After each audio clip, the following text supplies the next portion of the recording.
I had been getting over some other kind of respiratory illness, and I thought I was good to go. And then as I got there a little early, and 2 days before the race, I was like, wow, I feel terrible. And I'm like, but that's okay. I'll be fine come race day. And then as soon as I got through that first climb, I was coughing and struggling and thought this is gonna be a wild ride, but that's okay.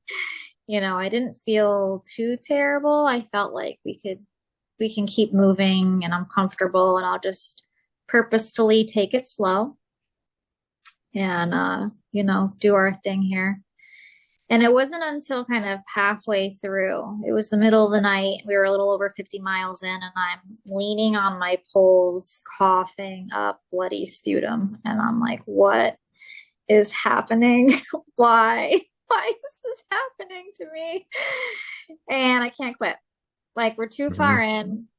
I don't want to quit. I want to finish this race. So then I'm like, don't tell my mom. My mom wasn't even there, but I was just like, I think I was so, at this point tired and out of it, definitely hallucinating some things. And like, just don't tell my mom. I thought she'd be freaking out. This is your host, Brendan, and you're listening to the Ordinary to Ultra podcast. Each episode, I bring in an ultra runner and ask them about their journey to their first ultramarathon, or their first time running a new ultra distance. We'll dive into why they started running in the first place, why they decided to run an ultra, the obstacles they encountered, and what it took to get to the finish line and beyond.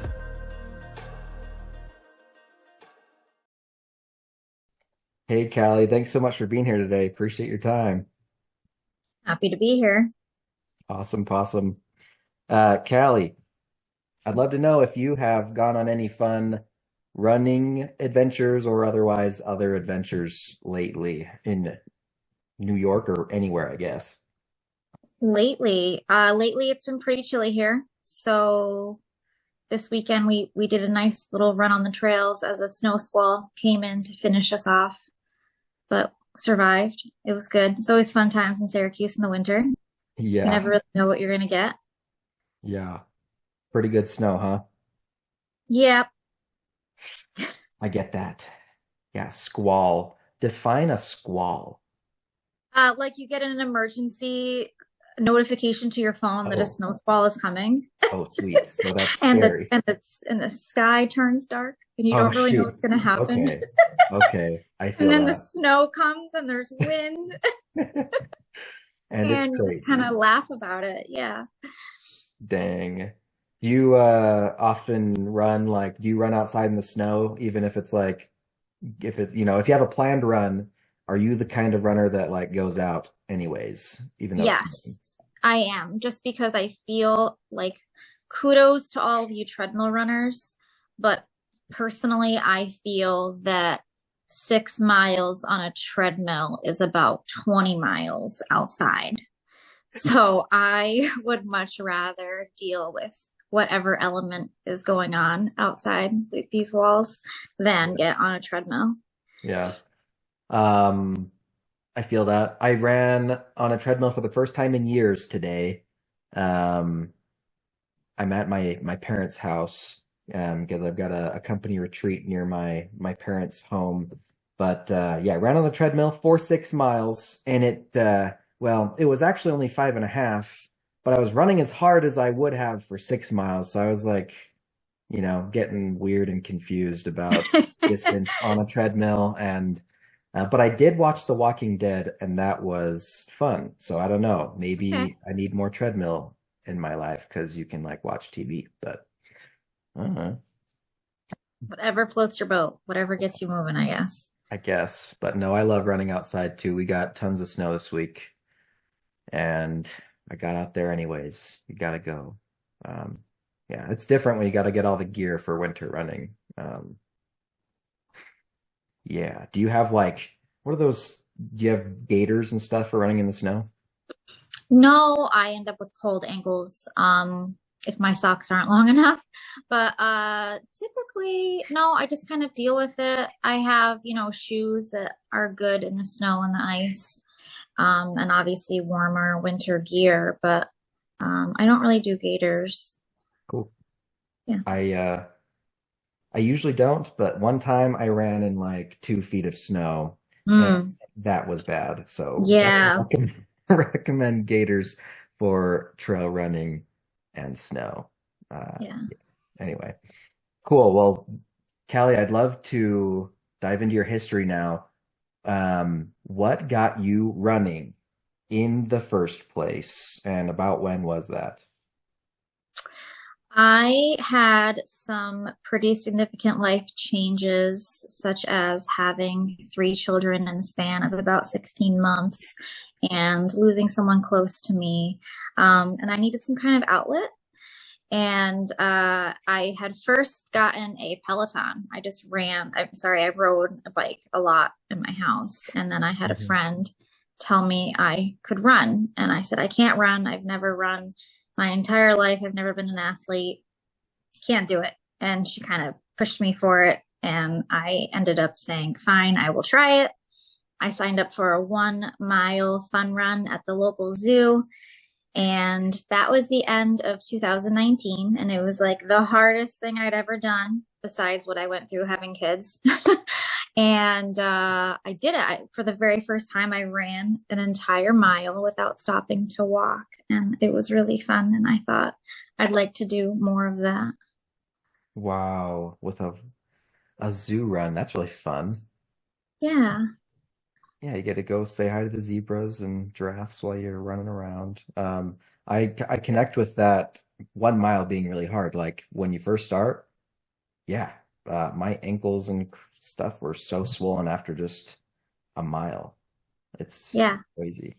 I think it's all perspective. Looking back on that, you're like, wow, I can't believe how hard that was. But in the moment, and then at that time, it really was so hard. But it's cool to see how far you can go and grow from there. Hmm. So you enjoyed it. I did. Did you feel good after running a mile, or were you like in pain? Oh, I was so happy. I can't remember if I don't think I was in pain. I think I was just like, wow, that was really hard. Like, let's go celebrate. And we went Okay. out to lunch. Nice. Yes. Celebratory lunches. That is really important after running. So what happened next? Did you sign up for a 5K immediately after? Like you were like were you on a spree after, or did you take a break? What happened? I definitely wanted to do a 5K next. Yeah, and I did one that was not timed. It was like a New Year's 5K that I did with my husband, and I thought I would die, and he helped me get through it. And I did not run the whole thing without stopping. I kind of walked some of it too, which is there's nothing wrong with that. Um, and then I was like, okay, now I really want to do more of this. And I ended up signing up with our local Fleet Feet. I don't know if you've heard of Fleet Feet. It's like a running company, shoe company, clothes, and they also do training programs. We have one here, so I signed up with them. And then I ran another 5K, not even like 2 months later. And that time I kicked my husband's butt. I left him in the dust. So we were done with waiting for him, or, I didn't need his help anymore, which was cool. Um, and I ended up training with them to do a half marathon. And that was in that fall. By then I had also kind of discovered trails Mm. because where they base their Sunday long runs out of the park, there's also a trail system there. And so I would go early and run, half hour on the trails before I'd hit the road with the other friends. And I really fell in love with that. Heard a rumor about a really cool trail half coming up that was supposed to be really hard. They said to double your road half time, like to expect to double your road half time. And I pretty much did exactly that. And it was Oh, really hard, but it was awesome and I loved it. And then I just really fell in love with the trails. okay. I was When you sold. Yeah, when you say you doubled your road um half Half time. time, like you you ran it faster. You tried No, like it okay, takes go ahead. twice as long. Got it. Okay, yeah, it Yeah. takes longer to run a trail half. Yeah, it was like 14 something miles anyway with, over 3,000 feet of gain. 3,000, that's right. Oh my Yeah. gosh. Yeah. And the descents, there's lots of people who would love flying down these descents, but for me personally, some of them were I was not flying down. I was cautiously trying not to fall and die going down. Um so, So, yeah. Was it pretty you know, technical? Like lots of like rocks and yes. stuff? Yeah. Okay. Yeah, it was definitely very technical. I really went, 0 to 100 there, but I That's loved it. sweet. And now I've been back there every year since because that was their first year doing it. It's called Moreau, and it's an awesome, awesome race. And the Local RDs are to, super cool too. yeah, local to It's Syracuse-ish. actually Albany area. Albany. Okay. So it's a few hours from Syracuse, but really, really cool area and fun race. That's 10-10 fun. would recommend. Yeah. Yeah. So you've done that every year since, is what you're saying? Yes. And That's so fun. not to embarrass myself, it became my first and so far only DNF too. I know. Because I went last year I went and I was really sick. Oh And yeah. I'm like, that's okay. Uh, It's just an upper respiratory infection. I'll be fine. It's only 14 miles. I can get through it. And I had just done something really hard a couple months before that. So it seemed like I can do, not I could do anything, but I could do that. yeah. I couldn't do that. I pulled the Yeah. plug. I kind of ended up hiking a lot of it, and halfway through, I got a ride back to the start there and cried a lot. But I just decided I couldn't not try. That's good. But then I went back this last year and finished it, so we're okay. Yeah, Redeemed. yeah, Yeah. That's tricky. Knowing what to do when you're sick. I'm really crossing my fingers that I do not get sick before my marathon. I'm yeah. gonna knock on some wood right now. It's hard because these things are supposed to be hard, and there's that fine line between am I being a baby or am I not taking care of myself? And sometimes that Yeah. line is very gray. Yes, it is a fine line. Yeah, the first guy that I interviewed for the podcast, Miles, he got sick before running his first 50K, and he ran it anyways. He did it. He finished. If I recall right, he was just destroyed after that. Like, I think he Yeah. gave himself pneumonia, if I'm remembering correctly. Oh, Like, it was bad after, but he did it. But was it worth the cost? I remember that being a question still. Yeah. good question. Yeah.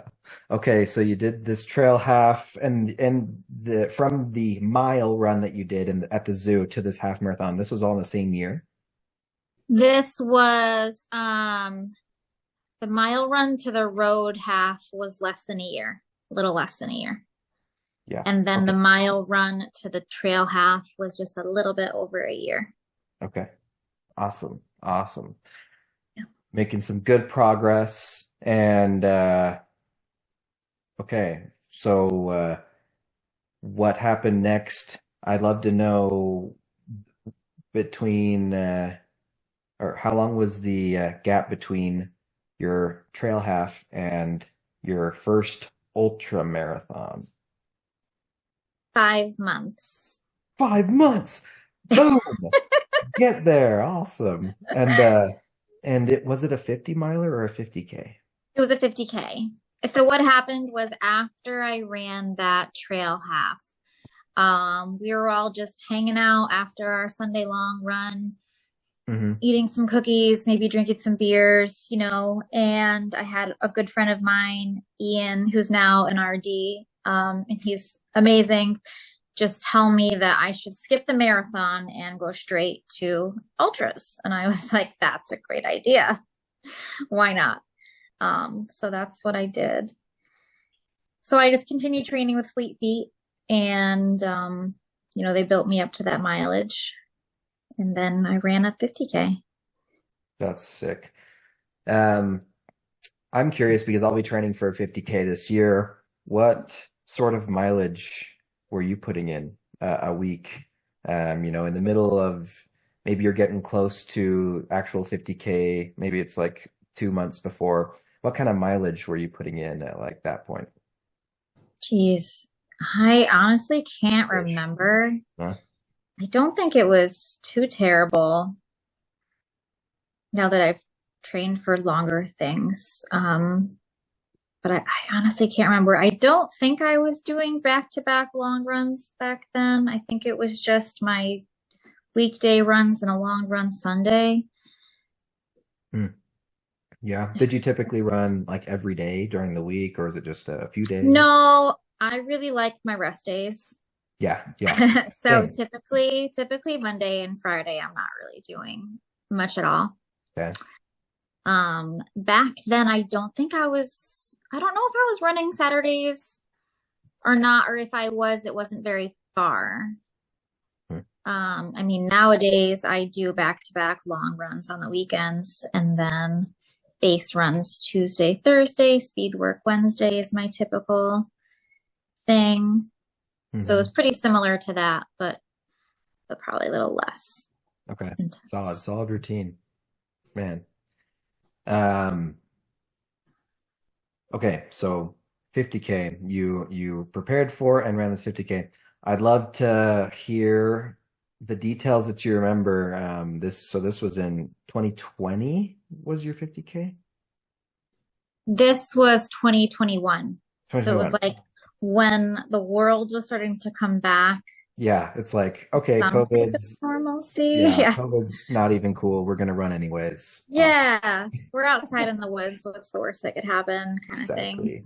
We'll just wear our masks while we run. Oh, Yeah. that would hurt probably. I remember Um, seeing people do that and kudos really? to them. I could never. I don't, I think I'd not in a race, suffocate. but I remember seeing people outside in masks Yeah. and I was very impressed by their commitment. Yes, do what you gotta do. Yeah. Um, okay, 50K day. What was the race called? And what was your day like? Like from wake up and breakfast and getting ready and whatever to the end of the race. Hurrah.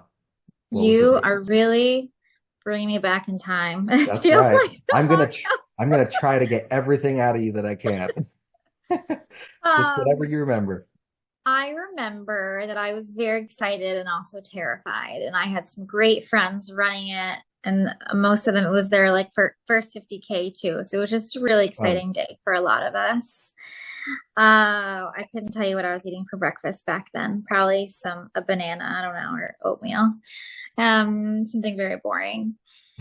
And the weather I remember was perfect. Like it was cold enough for pants and to start in a long sleeve. The race was called English's Ridge Rumble, and it's held locally here at Green Lake State Park.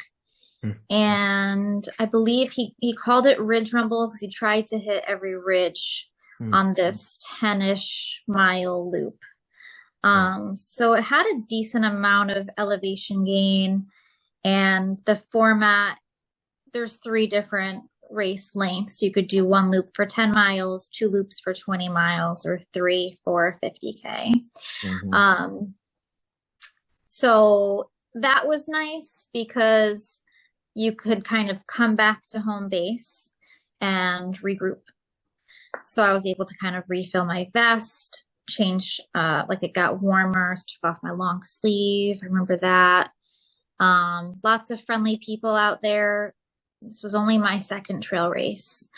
And I had done a handful of road races. And in a road race, you don't talk to anybody because you can't breathe the whole time, right? Like it just hurts the whole time. Yeah. And so this whole trail running thing was new to me, and it was really cool that you got to talk to people and meet people while you're running it. So I made some new friends and got to know new people. And I think that helped keep the positivity going. Obviously, there's always some low points in these as well. But I remember I was like looking up mantras the night before, like, just whatever's going to help. And I remember one that really stuck with me was with every low, there's a high. And so every time I got into a low, I would acknowledge, okay, we're in a low and that's okay because next comes a high and this is going to go away. Just keep going. Mm. That worked really well for me. And I feel like everything went really well. I was really happy with how I did. It was just a great day. It was really fun. And then afterwards, lots of celebrating because what else is there to do? Right. Relax. Um, with your lows, were those lows physical lows, mental lows, both? Like what goes through your head in the middle of a low in your 50K in your ultra?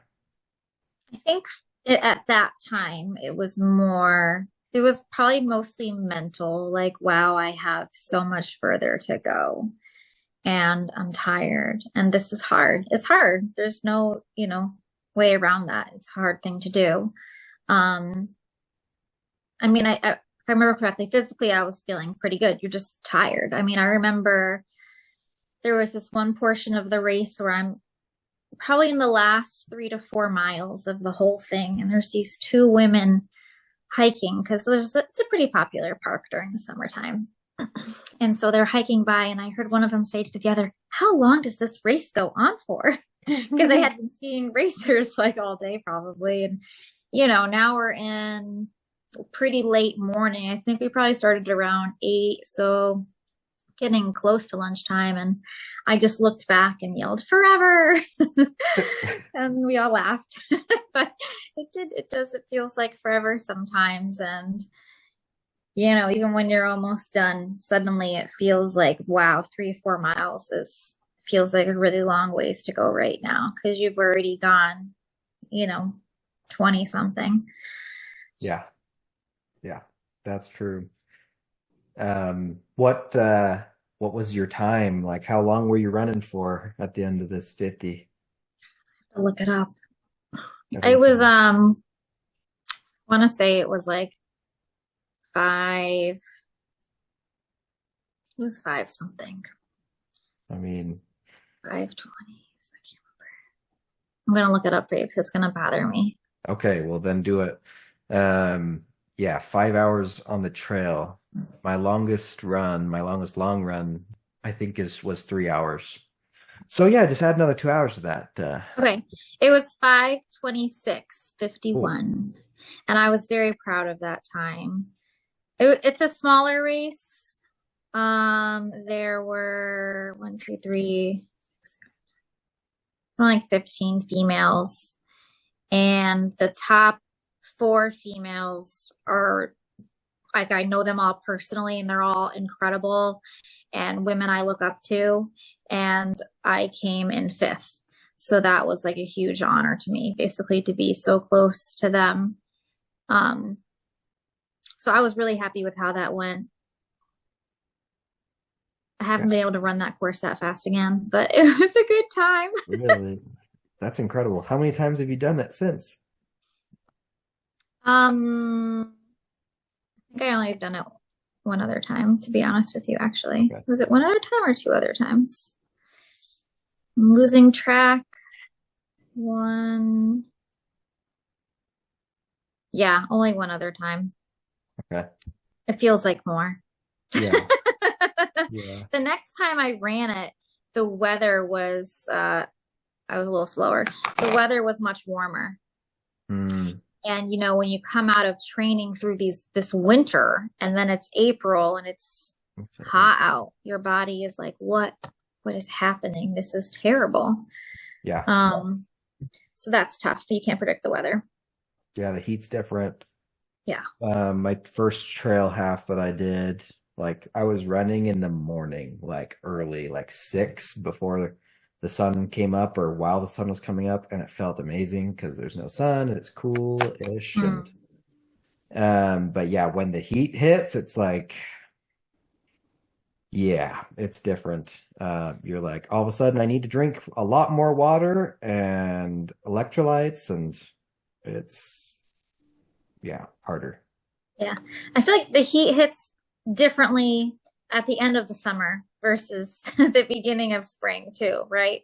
Like you're just not acclimated Yeah. whatsoever at that point. This year I was supposed to run it this last year and I was injured. So I volunteered and I was super sad about it until it was like 80 degrees. And I was so glad. I was like, man, if there was a race to have to miss, it was definitely this one this year. Yeah, that's hot. It was rough. It was rough. I think they had more DNFs than ever because it was just brutal. And everyone's been training all winter. And then all of a sudden it feels like August, Hmm. you know. Um, so you were really happy at the end. You placed fifth. That's, or fourth? No, fifth. But Fifth. That's incredible. That's incredible. Um, and then you went and ate some good food and I party. did. Do you remember Yeah. what you ate? I Yeah. want to I know. had a giant bag of peanut M&Ms. Oh, let's go. And Let's go. Those are um, so good. what are this so like little what is it called? Little hazies, IPAs, those little green cans. I was really into those. Uh-huh. So really nutritious and delicious. Yeah. Post race. I mean, honestly, I eat so many more carbs now that I run, and I was worried, like, oh shoot, I'm gonna gain weight, but I don't because I burn it all. So it's Yeah, great. you need it. It's fuel. You need Yeah. fuel, you Yeah, know? exactly. It's nice. So if any of y'all like eating carbs, just start running if you're not already, and it's Yeah. great. Yeah. Sweet. Well, that's a sweet first 50K. Um, yeah. Anybody who's listening who hasn't signed up for their first ultra yet, you got to do it. You know, do your first few races and then just sign up for your 50K and just enter the world of ultras because it's fun. It is. Um, I'd like to now talk about another race of yours. I know you've done several ultras since then. Maybe before we talk about a specific race, what distances have you ran and how many times have you done them? And yeah. I thought you were gonna ask me this, so I wrote it down. Oh, sweet. Good. You predicted Okay. me. So I've done 4 50Ks and then Manny on the Jenny, which is I think it was like 43 miles. So I didn't know what category to put it in. It was just like its Sure. own Special. thing. And then I did a 50-mile race and then I did a 12-hour that ended up being over 50 miles. And then I've completed the 100-mile distance twice. One was a timed race, a 24-hour timed race, and the other one was a point to point. And those are all my ultras. Woohoo! Yeah, several. And lots of different distances, which is really fun. Um, I'd love to hear about another one of your ultras, one that feels near and dear to you, one that was special for whatever reason. Maybe it was, I don't know, it could have been really hard and it's amazing that you finished, or it just was a really fun time. I don't know. You tell me. That's so hard. I mean, I have two that are really special to me, but both of them are hundreds. Okay. They're just so different, but I don't even know how to get into this. One of them, so the 24-hour race I did, the friend I had lost the year before, I had gotten a note and a gift telling me to do something in his honor, something, um, uh, something, how did they phrase it? Something fun or crazy, but be safe. Um, in his honor. And so I signed up for this 12-hour race. Long story short, I went there and I did it and it was really hard and I won. And I thought, now I have to go back the next year and do the 24-hour race Mm. with him in mind. So I'm gonna say it's that, the 24-hour Okay. race, I guess, because then Okay. I went back the next year. And Yeah. it's a really cool race. It starts at 7 p.m. in this little cute town in Bristol, Rhode Island at Colt State Park. And it's a 2.5 mile loop. It's about a mile on the trail, a mile-ish paved and on the water, and then some grass and some dirt. And you just keep going for 24 hours and get however many loops you can. My goal was to get 100 miles and to win again. And I did. So that Wow. was really cool. Yeah. Let's go. And I just had the best team ever with me of friends, that I couldn't have done it without. And it was really hard, but we had a great time and we had a lot of laughs. Hmm. And that was probably one of the most special things that I can remember. Um, And you had some of your running friends as your crew, or some family, or what'd that look like? Running friends that do crazy things too. So I Okay. have this little group. And then this last year, the same group, we went and did the bear together, which was like the completely opposite experience. I was almost last. I almost didn't make it at all. I was sick. I was really sick, but I felt like, I'm here. I have to do this. I can't quit. We're just gonna do it. I had the same people with me, and again, I couldn't have done it without them. But it's three runners who I have known since I started trail running, who I look up to and who do amazing things and are just super strong and super awesome and fun and supportive and loving, and like they're my little running family, I Mm. feel like. And we like to do these adventures together, whether they're When mine or one of theirs. Yeah, that is super cool. I feel like I need to find that. But it's really fun to hear about people who have that little running crew or family.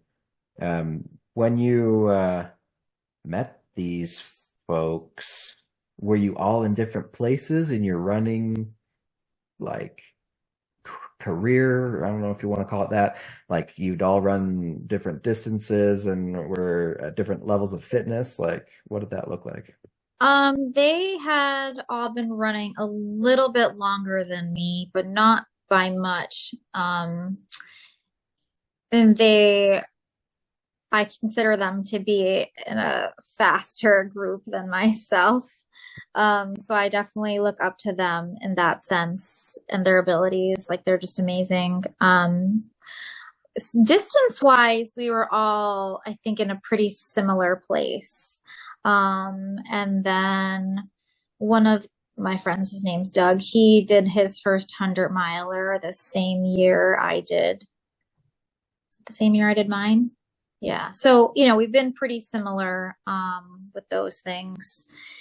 And then, yeah, Kelly did her 100 miler, I think that same year too. And then Michelle, she was injured, but I think she's going to get her 100 this year. So, yeah, we've all kind of grown together, but not really on purpose, like it's just been kind of a natural growth as far as distance goes. And, Hmm. um, And yeah, did you meet through the group that you run with? yeah, yep. Fleet? Met them on the trails. Is Fleet that it? Feet. Yeah, Yeah.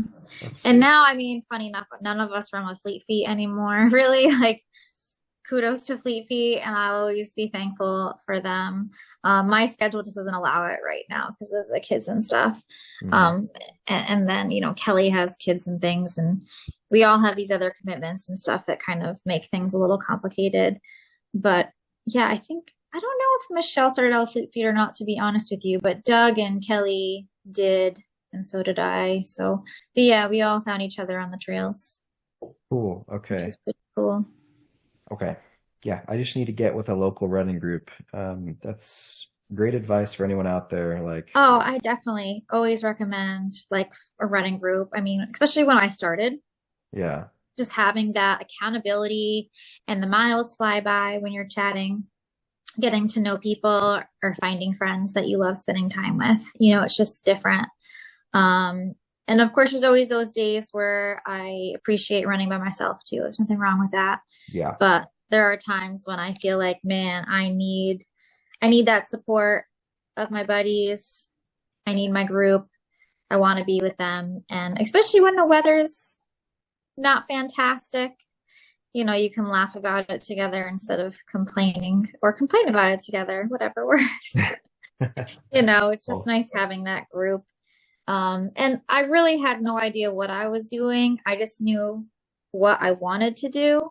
So I definitely needed a coach to guide me. Like, just tell me how many miles to run when, and I'll do that. And that's what I needed. hmm, Because I had no idea what I was doing. So I definitely always recommend find a group, find a coach, you know, yeah. take the guesswork out of it. So did you have a coach or did you just have the group? You did have a coach. Well, Fleet Feet, they have someone there who like would make a plan for you based on your goal race. Okay. So I had someone telling me, okay, you need to do this many miles on this day and that many miles on that day, kind of thing. Nice. So I've always been kind of led. And now I still have a coach. He's just not part of Fleet Feet. I use Ben Robinson, who's an amazing runner, trail runner, who I love dearly and highly recommend. But yeah, I've always been very like pro coach because I don't know what I'm doing. I'm just a mom and a nurse who likes to run. Hmm. Uh, and you know, I think especially if you want to prevent injury and stuff, these things like you can't jump into it as fast as maybe some would want, or you know, I don't know. I wouldn't know. I wouldn't have known how to do it on my own. I probably would have hurt myself. Mm. Yeah. I mean, And I it's still did it relatively quickly. I think I just did it depending on someone else to tell me how to do it right, you know? mhm. So you had a coach for all of your races so far. Yeah, Yep. that's really helpful. Yeah, that's very helpful. I've been self-coaching myself so far, and I guess we'll see if it works after my marathon here in 2 weeks. Yeah. I mean, many people, you know, do it fine and it works out Yeah, great for them. Just for me personally, it was like I got to get rid of the guesswork because I've got too many other things on my plate. yeah, You know, if I makes could sense. just know what I'm supposed to do, and then I can really go to that race and say I can trust my training. I did what I was supposed to do. I know I'm ready for this, you know. Whereas if I was building it all myself, I'd be like, I don't know if I did that right. Yep, that is how I feel. Yeah, that's a great point.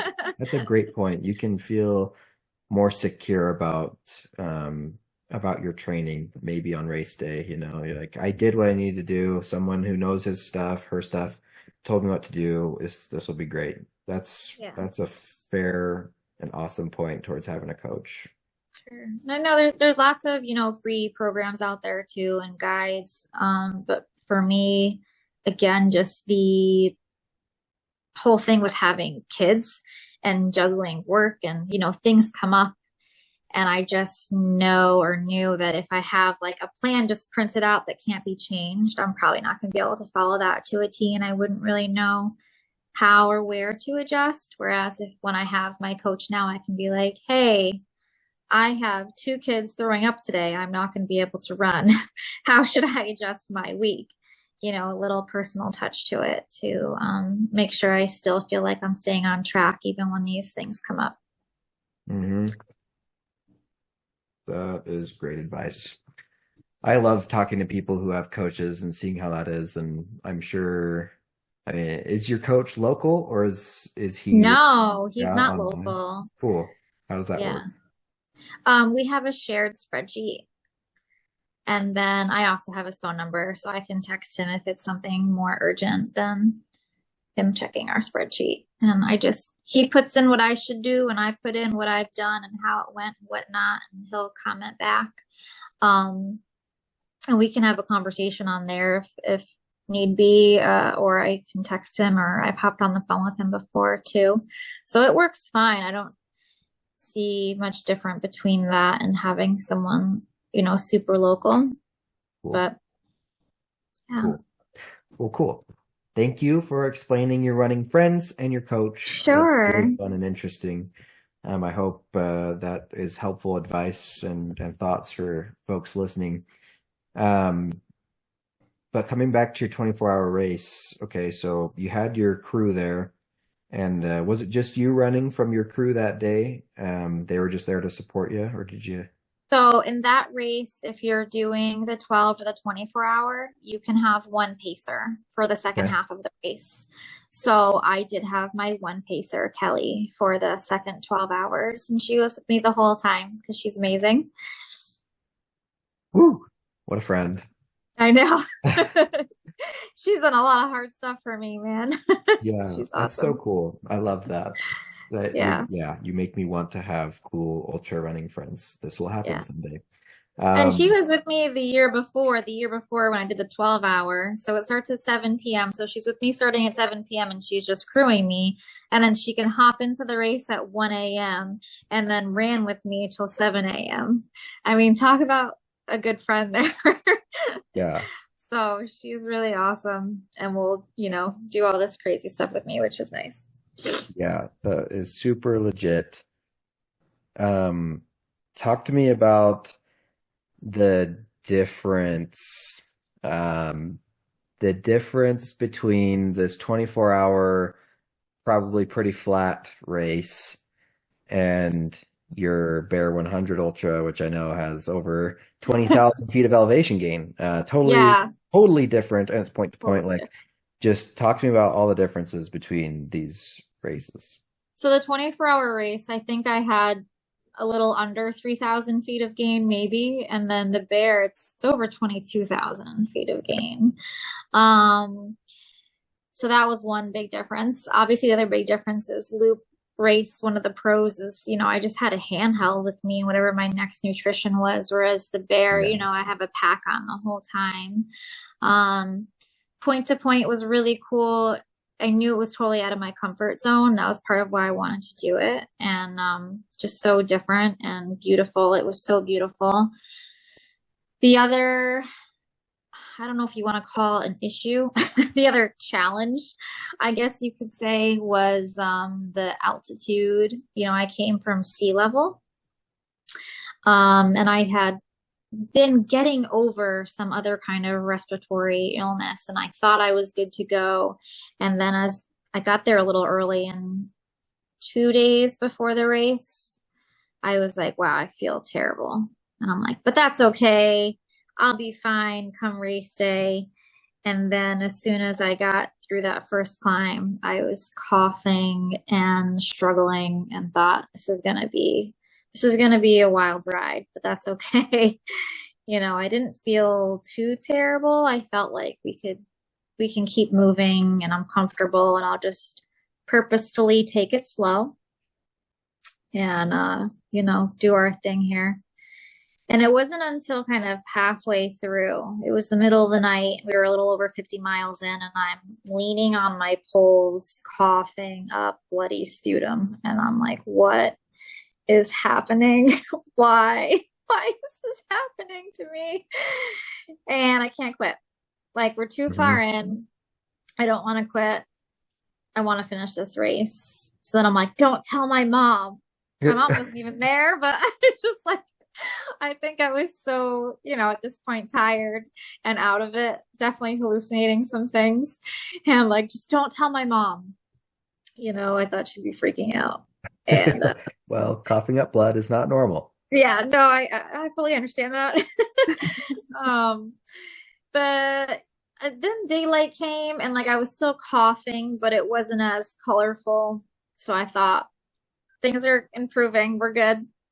And then I felt like the cutoffs were getting tighter and tighter. Like I went from having this huge cushion to being like, wait, we only have X amount of time to get to the next aid station. That was like the last two or three aid stations. I was getting really, really concerned about time.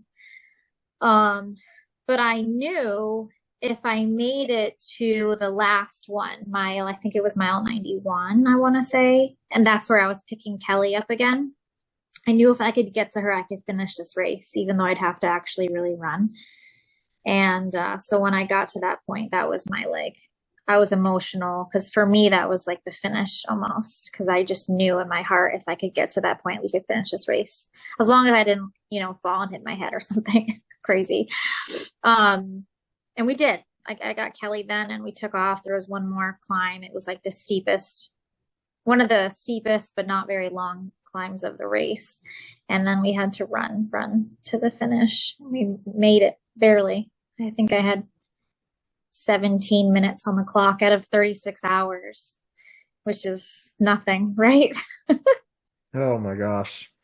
So it was a very, very, very different from my 24-hour adventure. Yeah, I guess a huge difference is like cutoffs. Like 24-hour race, I guess there's a cutoff at 24 hours, but you know you're going to Right, make it because it's wherever you land is what you got. right. And I really, my 24-hour race, I had a mileage goal. I wanted to get that 100. I knew what I had to do to get there. Um, and it was very, I don't want to say it was comfortable. It was uncomfortable, but it was comfortable in the sense of like, you're always close to home. You're always close to your friends, the aid stations, the bathrooms. Like you're never that far out. This is, I mean, we passed the porcupine in the middle of the night as I'm coughing up blood. Like this is really, really beyond uncomfortable. A don't trip on a porcupine. No, there was this giant tree next to us, and like the whole tree was moving, and I'm like, "What is it?" And my friend Doug, he's like, "It's a porcupine. Keep moving." I'm like, "Oh my God, What? okay." Well, that's a So better thing to run into, I think, in Logan Canyon. Better to run into a porcupine than a cougar. I agree. And during some of my lows when I was by myself, I thought, well, if I get attacked by a bear or bit by a rattlesnake, I don't have to keep going. Like those are legit excuses, and those actually cross them. I'm like, well, I wouldn't have to keep going if that happened. Uh, Yeah, that's a great excuse. Yeah. yeah. But it was beautiful. It was a great experience. I'm glad we got to finish. And then, I mean, the weather couldn't have been better. The leaves and everything were just you couldn't make it up. It was so beautiful. And as soon as I crossed that finish line, not like 10, 15 minutes later, I was like, time was called. Like this storm rolled in Ooh, and wind picked up. I was like, wow, thank you, Mother Nature, for waiting that 20 minutes there. It was so bad. When we got back to our Airbnb, we had no power. really? Yeah, That bad? yeah. So that was interesting. We stopped and got pizza and then got home to no power. So my friend Michelle, she had her camping stove with her and set it up in the kitchen and made hot chocolate on the camping stove. Oh, It was let's amazing. go. That's Yeah. clutch. Yeah. Michelle So brought her fun adventures. camping stove. Oh, and then the other thing that was interesting, in a looped race, Hmm. we're not leaving. You don't have to drive anywhere. This one, I'd rented this car and it was great for the terrain, but I guess at one of the last aid stations when I took off with Michelle, Kelly pulled out and like hit a rock or something, and the tire blew out. What? This is at Bear. Yes. Yeah, okay. And Dang. thankfully, it was really close to the aid station where there was like a lodge and there was a bunch of people. And so she ran Yeah. over and she's beautiful. So all these men came running back, fighting over who gets to change this tire. And they got the job done. I guess there was a mechanic there. So he got hired to change the tire. Hired. Yeah. Legit. So Dang, stuff so there crap were a lot happens. of stuff. I mean, stuff like that never crossed my mind. Yeah, That was seriously. one thing I didn't think about. You think about maybe I'll get sick, maybe I'll fall, maybe this. I mean, you don't think about blowing out a tire. Or at least Yeah, I didn't. I didn't. right. What if your pacer isn't there? What if your Yeah, what if expected your crew's not nutrition, there? right? Yeah, like that could happen. I watched a Totally. documentary of someone running to try to break a record for a 100 miler. I can't remember the exact story, but it was for Western states, and yeah, her pacer like didn't show up at one of her at one of her checkpoints, one of her aid stations, and she was just like, it just threw her off so bad. But Totally. yeah, which, yeah, that would be pretty, I don't know. You're like confused, hoping they're okay. Right. And in most of these Um, situations, you can't communicate with each other. There's no yeah, service. uh-huh. Yeah. Yeah. And sorry for those listening if you don't know what Bear is. Bear 100 is a 100-miler race located in Logan, Utah that goes from Logan, Utah to Garden City area, I think, right? Fish Haven, Fish Idaho. Haven. Okay. Yeah, near Bear Lake. I think that's what it's called. Um, yeah, cool. Thanks for clarifying. Yeah, great race. Super mountainous, high-ish elevation over in Utah. Yeah. Anyway, woo. It's a Yep. good one. Yeah. Stuff happens. Those are very different races. Would you say one was harder than the other? They were both challenging in such different ways. I mean, the 24-hour, my body hurt way more after that one Really? because Okay. I was going the whole time. You know, Got it. You're going There, I hard. was doing a lot of hiking, obviously, a lot of coughing. It was definitely tough on my body, but it took me longer to recover from the 24-hour than it did for Bear. Yeah. I'd also strained my calf during the 24-hour. Um,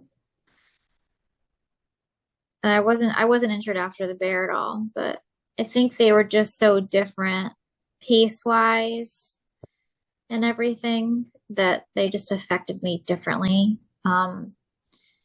So I don't know if I would say one was harder than the other. I think they were both very challenging in different ways. Hmm. The other thing with the 24-hour was it was in the middle of August. It was really hot and humid. And it starts at nighttime. It starts at 7 p.m. So your body's kind of totally thrown off from the start, Yeah. Yeah. which Running is all really night. cool because during the daytime, the general public comes to the park. And now you've been running for 12 hours and you look like you're half dead. And here are all these families with their little kids on bikes and kites and stuff. And they're just looking at you like, what the hell is wrong with these people? Because I'm like, they don't know. They don't know we went through all night, you know? But Yeah, that's a hilarious thought. Like, how many people are running this too? the anchor down, I think they allow like 200 people. Okay. But that's total between the 6 hour, the 24-hour, and the 12-hour. Oh, So by okay. the daytime, all you have left is the 24-hour runners that are still running. Yeah, so okay. Like 50 people maybe or less. Like, Maybe, I don't know. yeah, I so can't not, remember. Not a ton though. And we yeah. all look pretty Yeah. rough, not gonna Yeah. lie. I don't remember anyone looking so fresh by then. Probably You not. know? Were you for that one since it's timed and whatever and you want to get your 100 miles in 24 hours, were you jogging, running the entire time? Did you walk? How'd that? Mostly I was running, jogging, whatever you want to call it. There's one Yeah. little hill that I promised myself I'd walk every time, and I did, even from loop one, which was really funny because everybody just went flying by me, and I was like, I got this. I can walk this little hill. And then I think I ran it once near the end by accident because I like forgot. Yeah. Your I was so brain's out like, of it. And then I want to say the last like three loops I had to walk because I was in so much pain because I strained my calf. And I had like an ice pack shoved in my calf sleeve. And I had taken some Motrin and then I was asking for more and I was declined. It was too soon to take any more painkillers. Um, dang. so those I walked because, and I wasn't feeling good at all. I wasn't able to eat anymore. So my thought process was, if I can walk this out, I know I can get to my goal. I can get to that 100-mile goal.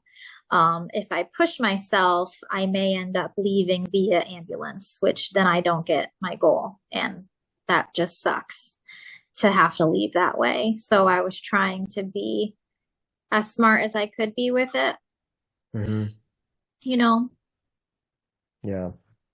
And I didn't ask, but did you hit 100 miles like at 24 hours or No, I think early? I had maybe like 15, 20 minutes left. Like not that Really? long. Yeah, but not Okay. long enough for another loop. But once I started feeling really hurt and dizzy and unwell, we were doing some math to figure out, what do I have to do to get the mileage I want in time. hmm hmm Okay. So, yeah, Yes. So did you start out with some math too? Yeah, totally. Yeah. totally. I knew exactly what needed to be done, like an Yeah. average pace. Yeah. Cool. Right. Yeah. That's super cool. Totally. Yeah, that's totally different. It seems way more predictable than, yeah, running the bear or some point to point mountain race. Totally, because you don't like it, the terrain changes, the temperatures change so drastically during that. And, I had never really been out on the course. Like, I didn't know Right. Not anything. local. I mean, this 24-hour race, I had done the 12-hour the year before. Like, I knew it. I knew it really well. So there were no surprises. Yeah. Whereas the bear was all new to me. That's so So it's cool. harder to prepare. You Yeah. have to prepare for anything. Any Well, that's cool. Thank you, Callie. Thanks for sharing your stories about your 100 milers here, and your how you got to your 100 milers, your earlier race history. Um, I want to wrap things up, and I'd like to, as we wrap things up, explore your why for running. Um, would you mind reminding us why you started running, and then why do you still run today? It's such a hard question. My why I started, I don't want to say an escape. It's not an escape, but it's just something so outside of your normal everyday routine and life. Um, and I had found some healing in the trails with the loss of a close friend, which I think was one of the reasons I was so attracted to trails once I found them. And there's just something really special about being out there in nature and kind of being able to let go of your responsibilities for a minute and just enjoy where you are in that now and what you're doing. And I think that's some of my continued whys. I think there's just something so special about being out there and so different.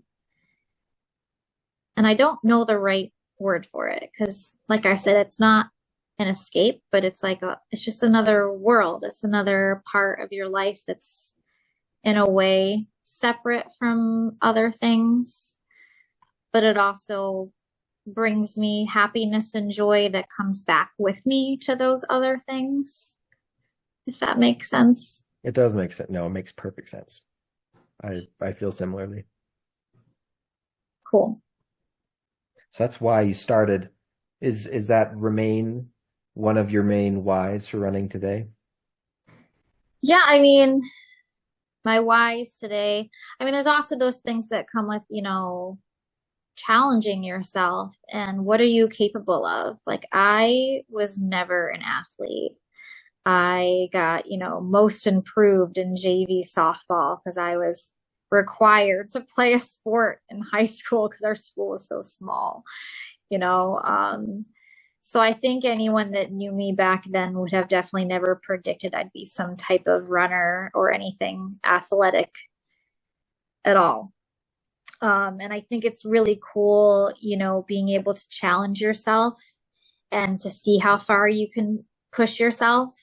I mean, part of why I went from that looped race to the bear was it was like, well, this is so out of my comfort zone and so different.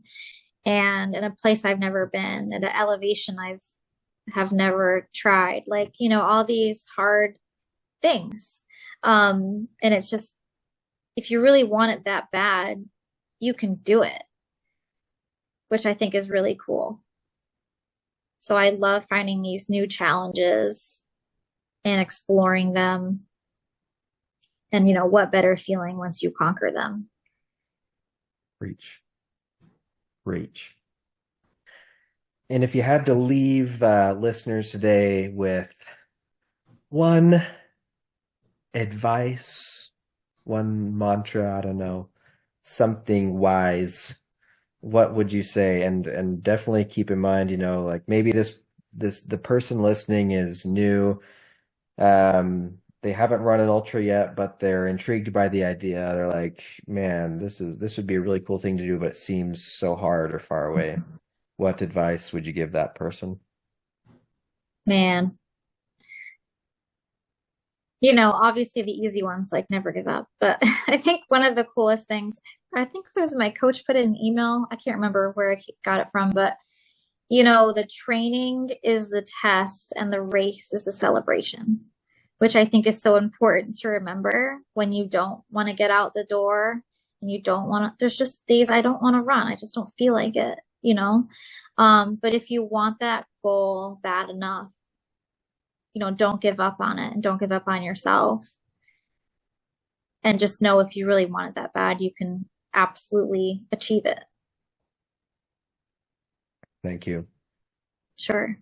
I want to say that again.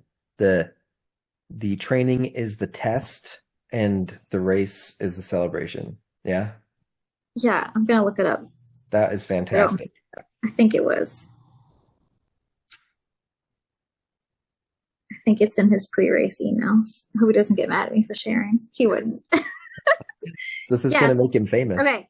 Training is the test, racing is the celebration. Most importantly, believe in yourself and your training. But yeah, that always really sticks with me on those tough days because not every run is going to feel good and not every day you're going to want to go train. But that's your test. The race is the fun part, even though it's hard and you never know what's going to happen or how it's going to go. Don't lose sight of how big that goal is and how good you'll feel after you accomplish it. Awesome. Thanks, Kali. Thanks for that advice. Thanks for your story today. Appreciate you being here. Happy to share. Thank you.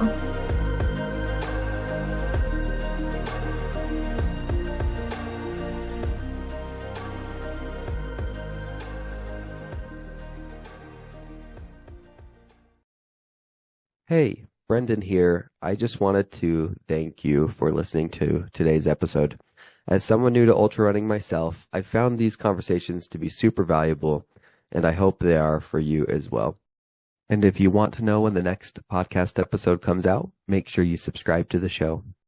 Also, some exciting news. The Ordinary to Ultra Facebook group is live. This is a great place to meet other aspiring, new, and experienced ultra runners and have any questions you have answered, get some advice, maybe find a running buddy that's local or maybe virtual. And it's just a great place to make connections with other psychos that like to run way too much. The link is in the description of this episode if you want to go join that Facebook group and make some awesome connections. And that is all. Thanks again for joining me today, and we'll catch you in the next episode.